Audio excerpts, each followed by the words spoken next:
Salut à tous et à toutes, c'est Culture Chronique. J'espère que vous vous portez bien. En tout cas, moi je suis content de vous retrouver pour cette vidéo de présentation des Galaxy S9 et S9 Plus. Alors comme vous le savez probablement, Samsung vient de présenter au MWC 2018 de Barcelone ses tout nouveaux Galaxy, le S9 et le S9 Plus. Autant tout de suite vous l'annoncer pour ceux qui n'auraient pas suivi l'actualité ces derniers temps, ce ne sera pas des smartphones radicalement différents des Galaxy S8, mais plutôt des améliorations et des mises à jour d'ordre technique. Au niveau du design, les S9 et S9 Plus ressemblent comme deux gouttes d'eau au S8 et S8 Plus. Quelques différences sont néanmoins soulignées comme le placement du capteur d'empreinte qui est toujours au dos, mais cette fois-ci centré et placé sous le capteur photo. Ils font la même taille que la génération précédente à quelques millimètres près et disposent toujours d'un écran Super AMOLED 5,8 pouces pour le S9 et 6,2 pouces pour le S9 Plus avec une résolution de 2960 x 1440 pixels. Ils disposent de haut-parleurs stéréo, de 4 Go de RAM pour l'un et 6 Go pour l'autre et sont disponibles en 64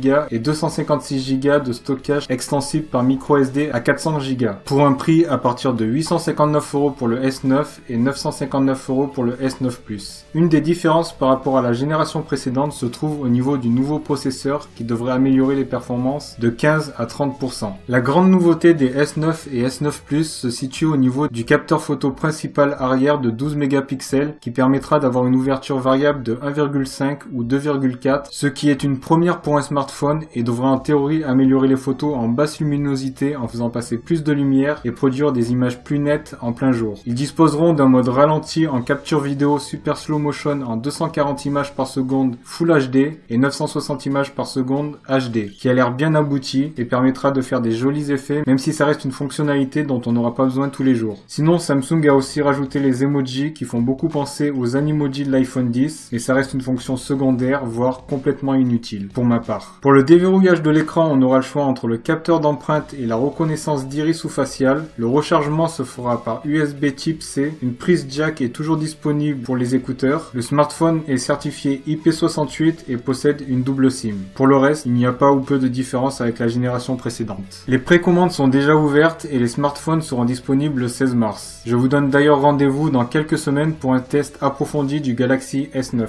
Alors voilà les amis, j'espère que cette vidéo vous aura plu. Si vous ne connaissez pas encore ma chaîne, n'hésitez pas à vous abonner et à lâcher un petit pouce en l'air, à me suivre sur culturechronique.fr et sur Facebook et Twitter. Sur ce, je vous souhaite de passer une bonne journée et je vous dis à une prochaine pour une prochaine vidéo. Ciao ciao.